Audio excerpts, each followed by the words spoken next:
94.3 my FM पर मैं हूं आरजे अनिमेश एंड मैं उनके साथ हूं जिनको पता है दिल क्यों धक धक करता है। हमारे साथ डॉक्टर स्नेहिल गोस्वामी हैं, cardiologist from Narayan health MMI hospital. Sir, my FM में बहुत बहुत स्वागत आपका। Thank you Animesh. और जैसे कि रायपुर में कई लोग आपके फैन हैं, हम भी उस एक लिस्ट में आते हैं। Thank you for this warm welcome and looking for a wonderful interaction with you. Definitely sir, दिल की बात है तो मजेदार तो होगी ही ऐसे। बिल्कुल, और आप हैं साथ तो डबल मजा और डबल होने वाला है जी। और मजेदार तरीके से दिल की बात करना, एक ट्रेंड की अगर बात करूं, it's being the 13th season now. तो नारायण हेल्थ एमएमआई हॉस्पिटल ने सिखाया कि यू कैन डांस, आप चल सकते हैं, गॉसिप कर सकते हैं, खेल सकते हैं, प्राइजेस जीत सकते हैं और दिल का ख्याल भी रख। तो ये जो दिल का ख्याल रखना है, ये बहुत छोटी छोटी चीजों से निकल के आता है। हाँ, एक्चुअली क्या है अनिमेश की, हम लोग अगर दिल के आंकड़ों पे जाएंगे, जी जी, क्यों ये हम साल दर साल कर रहे हैं और उसका स्केल बढ़ा रहे हैं जी। अगर आप आज के डेट में किसी भी स्कूल गोइंग बच्चों से पूछेंगे तो उन्हें हमेशा जीडीपी के बारे में मालूम होगा, ओलंपिक में कितने मेडल्स जीते ये मालूम होगा, कॉमनवेल्थ गेम्स में हम कैसा कर रहे हैं, क्रिकेट का स्कोर सबको मुंह ज़बानी और स्टैट्स प्लेयर्स के याद रहते हैं। लेकिन जो चीज़ लोग इग्नोर करते हैं वो है हेल्थ।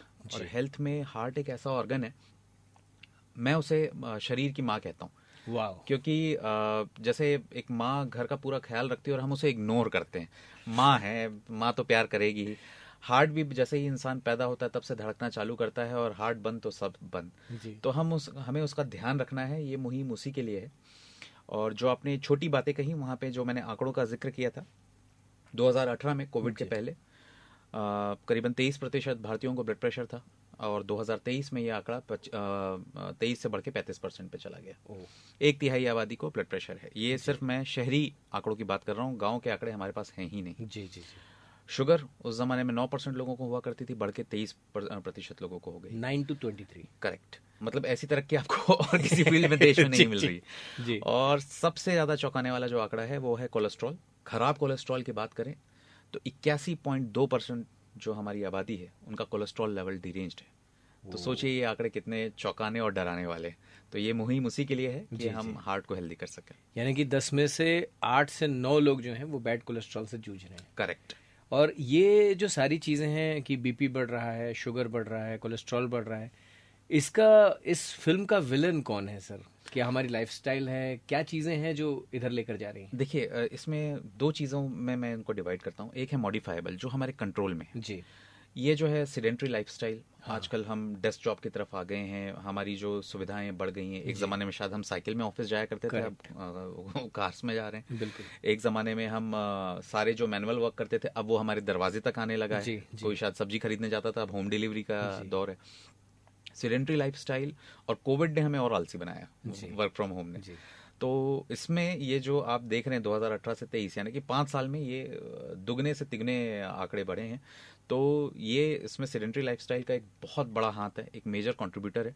और जैसा कि जो भी एनलिस्ट किया हमने, बीपी, शुगर, स्मोकिंग, टोबैको या उससे जुड़े हुए पदार्थ, ये सारी चीज़ें जो हैं हार्ट के लिए हानिकारक हैं।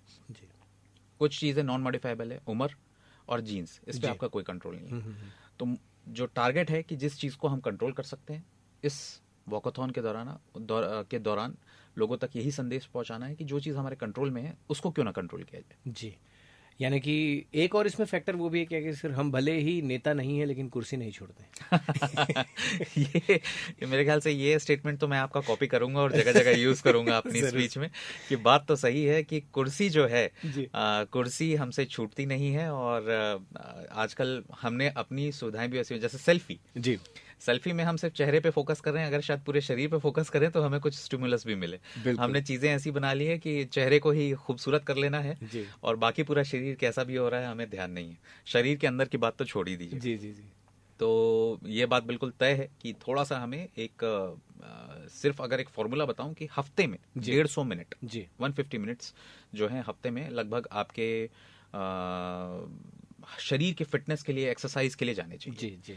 अब इसको अगर आप दिन में डिवाइड करेंगे तो 20 से 25 मिनट, ये हर कोई 15 मिनट जो है दिन के निकाल सकता है खुद के शरीर के केयर के लिए। अगर कोई बोल रहा है कि उसके पास इतना भी समय नहीं है तो ये सरासर एक बहाना है। जी। मैं एक चीज जो हमारे जो फील्ड के वर्कर्स होते हैं उनके हवाले से पूछना चाहूँगा कि आजकल वो स्मार्ट वॉच पहनते हैं, उसमें स्टेप काउंटर होता है। चूंकि फील्ड के वर्कर हैं तो उनके स्टेप्स पूरे हो जाते हैं और वो ये कहते हैं कि हम ये टारगेट तो पूरा कर रहे हैं, विच इज़ गुड, लेकिन क्या दिल और सेहत के लिए सफिशिएंट है, या जैसा आप बता रहे हैं dedicated half an hour, 15 minute, 20 minute का जो शेड्यूल है वो ज़रूरी ही है? अब जो मैंने आपके सामने 150 मिनट बोले, इस 150 मिनट को 75 मिनट में हमें विग्रस एक्सरसाइज और 75 मिनट में हमें एक ब्रिस्क वॉकिंग की तरह डिवाइड करना है। जी जी। अब ये जो स्मार्ट वॉच है ये मतलब एक इस तरीके की चीज है कि आप आस्था अनुसार या स्वाद अनुसार उसको मॉडिफाई कर लेते हैं। जी। आप लोगों को दिखा देते हैं, ये देखिए कि मैं सिर्फ 4 घंटे सोया हूं, मैं 10,000 कदम चला हूं, लेकिन क्या वो 10,000 कदम ने आपके पसीने निकाले? नहीं। तो उसमें जो 75 मिनट्स हैं वो आपके विग्रस एक्सरसाइज में जाना चाहिए। विग्रस एक्सरसाइज से मेरा मतलब है कि आपकी जो एक्सरसाइज रूटीन है उसमें प्राणायाम भी इंक्लूड होना चाहिए। ये जो बर्पी करके एक्सरसाइज, अगर आप जिम इंस्ट्रक्टर के साथ काम कर रहे हैं, माउंटेन क्लाइंबिंग, जंपिंग जैक्स, ये सारी एक्सरसाइजेस आपके उसमें इंक्लूड होनी चाहिए। जी। सवाल उठता है मेरे पास जब भी मैं कहीं हेल्थ टॉक देने जाता हूं तो मुझसे सीनियर सिटीजन्स पूछते हैं, सर हम इसको कैसे करेंगे? उनके लिए एक सीधा साधारण फॉर्मूला है, जितना आपका शरीर परमिट करे एफर्ट लेने के लिए आप वो अपने रूटीन में इनकलकेट कीजिए, वो आपके लिए काफी है। तो ये उम्र और उम्र दराज लोगों के लिए भी ये अप्लाई होता है, लेकिन बशर्ते उनसे कोई ये नहीं करने बोल रहा है कि कोई विग्रस एक्सरसाइज के फॉर्म में वो जाके डंबल उठाएं, लेकिन अपने शरीर को चुस्त रखने के लिए अगर वो गार्डन घूमना उनके लिए विग्रस एक्सरसाइज है, वो 75 मिनट का विग्रस एक्सरसाइज अपने उसमें इंक्लूड करें। जरूर से सर। और आपकी बात से ऐसा तो लगा कि जैसे हमारे बड़े बुजुर्ग जो कहते थे कि हमारी फाइनेंशियल हेल्थ पसीने की कमाई है, फिजिकल हेल्थ भी पसीने की ही कमाई है। बिल्कुल। फिजिकल हेल्थ मतलब अब जब बड़े बुजुर्गों की बात हुई है, हर किसी के घर में एक फोटो एल्बम रहता है जी। आप वो 80-90 दशक में अपने फोटो एल्बम देखेंगे, अपने माता पिता को देखेंगे, तो इंडियन का जो उस समय का इमेज था, छरहरा लंबा सा बदन, गेहुआ रंग, दुबले पतले से लेकिन फिट जी, और तेज जी। ठीक है, लोगों को दिमागी रूप से भी तेज, ठगने में भी तेज और फिजिकली भी तेज जी। अब वो जो इंडियन की परिभाषा है, अब हम वो सेंट्रल ओबेसिटी में कन्वर्ट हो गए। अब इंडियन का इमेज देखेंगे आप, बड़ा सा निकला हुआ पेट जी, एब्डोमिनल गर्द ज्यादा है, वेस्ट हिप रेशियो गड़बड़ है जी, पैंट की बेल्ट की साइज बड़ी होते जा रही है। बेल्ट जो पैंटों की साइज है, किसी को अगर वो करना है तो आप जाके किसी भी बड़े से एक ब्रांडेड शोरूम में पूछिए कि एवरेज पैंट की साइज आप कितनी रखते हैं वो बोलेंगे सर 34 के ऊपर ही रहती है जी। तो ये जो है, ये एक हमने खुद की तरफ लाई हुई एक प्रॉब्लम है जिसको हमें वापस उस 90 के दशक में नॉस्टैल्जिया में लेके जाना जी। मुझे ऐसा लगता है कि हमारे बड़े बुजुर्ग ने कहा था कि दुनिया की तरह बनो, और हमने उसका आउटकम निकाला, दुनिया तो गोल है। एब्सोल्युटली तो हम भी गोल हो जाते हैं। एक्चुअली इसमें दुनिया की चूंकि बात आई है, एक डाइट होती है मेडिटेरेनियन डाइट जी। गूगल में अगर आप सर्च करेंगे तो उसका जो खाने की लिस्ट निकलती है, आप देखेंगे पहले हम यही खाना खाते थे। अब ये मेडिटेरेनियन डाइट कहाँ से आई जी? एक बायोलॉजिस्ट थे अमेरिका में, उन्होंने ये पता किया कि मेडिटेरेनियन एक सागर है जिसके कोस्ट में जितनी भी कंट्रीज हैं वहाँ के लोग 90 के ऊपर उनकी एवरेज आयु रहती है। 104 साल जी जाते हैं, 105 साल जी जाते हैं। तो उनको बड़ा इंटरेस्ट था कि यहाँ के लोग इतना लंबा क्यों जी रहे हैं। तो वहां पे जाके पता चला कि वो शायद ऐसा खाना खा रहे थे जो उन्हें हेल्दी रख रहा था।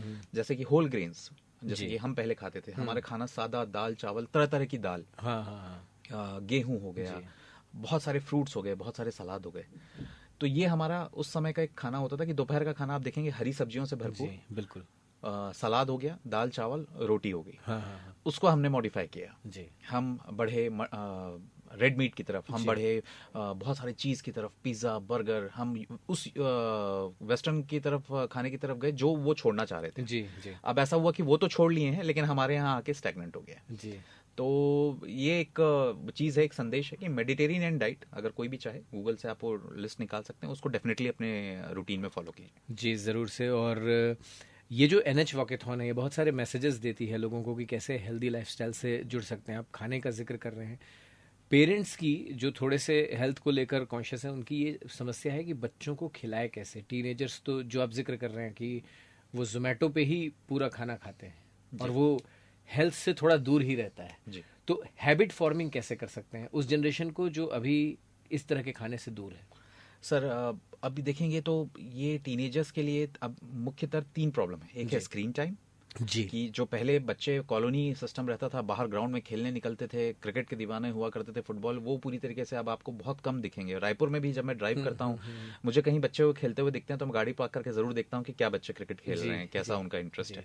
तो अब सबसे बड़ा सारे स्कूल्स को भी ये संदेश है कि ग्राउंड स्पोर्ट्स की तरफ वापस हमें टीनेज को एनकरेज करना है जी। पेरेंट्स से कि ये एक ऐसी एज रहती है जहाँ पे आप उनसे कोई चीज डांट के डपट के नहीं करा सकते। तो उन्हें मैसेज देके, एक क्रिएटिव कंस्ट्रक्टिव वे में मैसेज देके कि आप अगर फिट रहोगे, how good looking you will be, कि see how your body will transform, या एक उनके सामने एक किसी आइडियलिस्टिक पर्सनालिटी को जिसको वो आइडियलाइज करते हो। उदाहरण के तौर पे एक बच्चा था, ओबीस था, उनके फेवरेट एक्टर अक्षय कुमार थे। वाओ। तो मैसेज ये गया कि देखो Akshay Kumar wakes up at 4:30 and he is almost reaching 60 and look at his personality. Right, ठीक है। Akshay Kumar one of the fittest मतलब कि जो हमारे उनकी लंग की कैपेसिटी है, जो उनके हार्ट की capacity, one of the fittest personality in India.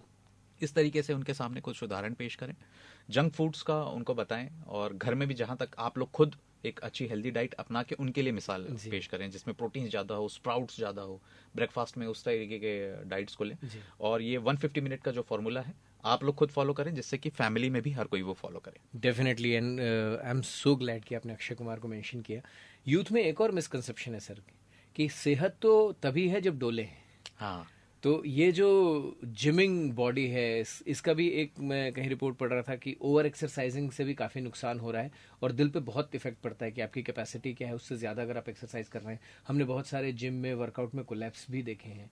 तो ये जो एक परसेप्शन है कि आपके डोले दिख रहे हैं, मसल्स दिख रहे हैं, मछलियाँ दिख रही हैं, यही बॉडी है, यही सेहत है, ये थोड़ा सा गलत है। ये थोड़ा सा नहीं, सरासर गलत है ये। क्या होता है कि फिटनेस वो है जो काम आप 40 की उम्र में कर रहे हैं, वही काम आप 60 की उम्र में भी कर पा रहे हैं, वो फिटनेस है। तो देखिए, ये जो शरीर है, ये आपने तो शर्ट पहन के घूमनी है। मैं सारे टीनेज मुझसे जब पूछते हैं, हाँ। कोई तो आप ऑफिस या स्कूल 6 पैक एब्स दिखाते हुए लेके नहीं जाएंगे। करेक्ट। तो फिटनेस आपकी ऐसी रहनी चाहिए कि आप एक अच्छी तरीके से दौड़ पा रहे हैं, अपनी एज के अकॉर्डिंग एक जितनी आपसे एक्सरसाइज उम्मीद है आप कर पा रहे हैं, आप किसी स्पोर्ट्स में इन्वॉल्व हैं, हेल्दी एक्टिविटीज में इन्वॉल्व हैं, और फिजिकल से ज्यादा मेंटली भी आप हेल्दी हैं, अननेसेसरी के स्ट्रेस नहीं ले रहे हैं, आप ध्यान कर रहे हैं, योग कर रहे हैं, दैट इज फिटनेस। जिम में जो हो रही डेथ्स हैं, जब सेलिब्रिटीज की डेथ हुई, ये अभी नहीं, ये बहुत पहले से चल रहा था, लेकिन जब सेलिब्रिटीज की डेथ हुई तब हमारा ध्यान गया। चाहे मैं सिद्धार्थ शुक्ला का नाम लूं, पुनीत राजकुमार का नाम लूं।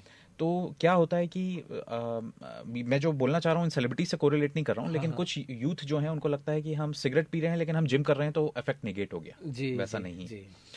सिगरेट जो है आपको हार्ट अटैक के लिए 10 टाइम ज्यादा प्रोन करती है। अगर एक आपके उम्र के आदमी को नॉन स्मोकर से कंपेयर करूं और आप स्मोकिंग करते हैं तो आपकी आयु 10 साल कम है, 10 साल कम है उनसे। तो हम खुद बीमारी को इन्वाइट करते हैं और अनस्क्रीन तरीके से जाके हम जिम करने लगते हैं। कोई भी जिम की एक्सरसाइज, चाहे आप डंबल उठाएं, चाहे आप ट्रेडमिल में दौड़ें, अगर आपको लगता है अत्यधिक थकान हो रही है, जरूरत से ज्यादा थकान हो रही है, आपके सामने थोड़ा सा आंखों के सामने अंधेरा जैसा हुआ, उस एक्सरसाइज को इमीडिएटली बंद करें। Take a monitoring of gym instructor, आप खुद को स्क्रीन कराएं। जैसे कार्डियोलॉजिस्ट के पास बहुत सारे टेस्ट रहते हैं जिसमें वो ये देख लेते हैं, जैसे ट्रेडमिल टेस्ट, आपकी एक्सरसाइज कैपेसिटी उसमें पता चल जाती है। वो आपको गाइड कर सकते हैं कि नहीं, आप अभी इतना विग्रस एक्सरसाइज नहीं करेंगे, आप खुद की पहले वाइटल कैपेसिटी बढ़ाएंगे, उसके बाद उस एक्सरसाइज में जाएंगे। करेक्ट जी, डेफिनेटली। और जहाँ से आपने बात शुरू की थी मैं वहीं पे लेकर आता हूँ कि जब हम माता पिता बन जाते हैं तब माँ का ख्याल आता है, फिर हम साड़ी लेकर आते हैं उनके लिए। करेक्ट। तो ऐसे ही कौन सी वो दहलीज होती है जो हमारे बॉडी की माँ है, हमारा दिल, उसका ख्याल आना शुरू हो जाना चाहिए? चेकअप वेकअप करा लें, थोड़ा डॉक्टर से मिल लें, कंसल्ट कर लें, कुछ अगर उनके कुछ सिम्टम्स हैं तो वो समझ लें। देखिए, हार्ट आपको हमेशा सचेत करता है। ये जो बोलते हैं ना कि उसको अचानक से हार्ट अटैक हो गया, ये अचानक जो शब्द है ये हमारा बनाया हुआ है। जी। जैसे कोई जेंटलमैन है, वो 3 मंजिल सीढ़ी चढ़ के ऑफिस जाते थे, अब उनको लगता है कि मैं 2 मंजिल में रुक रहा हूँ, थोड़ी सांस फूलती है, थोड़ा 10 सेकंड के लिए रुकता हूँ, उसके बाद तीसरे मंजिल में जा रहा हूँ। संकेत था, उन्होंने मिस किया। ओके। कोई जेंटलमैन है जो पहले शायद घर में गार्डनिंग वगैरह कर लेते थे, अभी करने में थोड़ा सांस फूल रही है, उन्होंने इग्नोर किया। कुछ लोग हैं जो एक हमारी सबसे मिसकंसेप्शन है और बोले भारत की नेशनल बीमारी गैस, हर चीज को गैस से रिलेट कर लेना कि चलने में सीने में जलन हो रही थी, खाना खाने के बाद सीने में जलन हो रही थी, नहीं गैस हुई होगी, मैंने कुछ मसालेदार खाया, इग्नोर किया। जब ये वार्निंग सिम्टम्स हम इग्नोर करते हैं तब जाके हार्ट गिव अवे करता है। वो अपनी तरफ से भरसक प्रयास करता है कि मैं अपना काम करता रहूं। भगवान ने जिस तरीके से हार्ट को बनाया, तो जरूरत से ज्यादा थकान होना, पहले जो आप काम कर पा रहे थे रिसेंटली आप नहीं कर पा रहे, काम करने में आपको दिल की धड़कन महसूस होना, ऐसा लगना कि अचानक से दिल की धड़कन अत्यधिक तेज हो गई है, सीने में जलन होना, बेचैनी, अत्यधिक पसीना हो जाना, ये सारे जो लक्षण हैं अगर आपको लग रहे हैं काम करने में, इसको इग्नोर ना करें। आप जाएं, अपना ईसीजी कराएं, अपना हेल्थ चेकअप करवाएं। जब एक बार डॉक्टर बोलता है कि आप इन सारे पॉइंट से क्लियर हैं, you can continue with your routine. Definitely sir, और ये तो आपने बड़ा इंपॉर्टेंट एक बताया, क्योंकि भारत के लोग इतनी गैस बताते हैं जितनी गेल और ओएनजीसी नहीं बना पा रहे। हर चीज को वही रिलेट कर देते हैं। और ऐसी बहुत सारी छोटी छोटी बातें हमें पता चलती हैं जब हम वॉकेथॉन का हिस्सा होते हैं। आप सारे डॉक्टर्स होते हैं, एक्सपर्ट्स होते हैं। अभी जो आपको सुन रहे हैं उनको 28 तारीख को सवेरे 6 बजे वॉकेथॉन में क्यों आना चाहिए सर? ये हम करते हैं, इसके पीछे एक ही लक्ष्य रहता है कि जो एक फिजिकल एक्टिविटी शुरुआत करने का मुहूर्त हम निकालते रहते हैं जी। दिवाली के बाद करूंगा, 1 जनवरी को करूंगा, मेरी बहन की सगाई हो जाएगी तब करूंगा, मेरी गर्लफ्रेंड जब बोलेगी तब करूंगा, उन सब को क्लोज करने के लिए कि एक तिथि हम डिसाइड करते हैं कि आज का दिन है, हम सब शुरू कर रहे हैं, आप भी आइए, और आज से फिर ये सिलसिला जारी रहेगा। अगले साल जब हम वॉकाथॉन में मिलेंगे तब आप हमसे पूरे साल भर की फिटनेस लेके मिलेंगे, और आपको वो दिन याद रहेगा कि हाँ, सन 2024 के वॉकाथॉन से मैंने चालू किया था, आज 2027 में मैं इतना फिट हूँ। This is the aim. जी जी जी, डेफिनेटली। और आपने हमें अवेयर किया है, हमारी माँ है उसके बारे में बताया, तो बॉलीवुड के फेमस डायलॉग की तरह जो ऑस्कर के मंच में भी गूंजा था, हम भी कह सकते हैं कि मेरे पास माँ है। जी हाँ, मेरे पास माँ है और मैं माँ का ख्याल रखूंगा। माँ का ख्याल रखता हूँ। और बहुत दिल से आपने दिल की बातें बताई सर, वक्त निकाला हमारे साथ जुड़े, बहुत बहुत शुक्रिया। Always a pleasure to talk to you Animesh. आपके साथ बात करने का जो अलग मजा रहता है, आप कन्वर्सेशन को जितना इंटरेस्टिंग करते हैं, we are thankful to you. Thank you.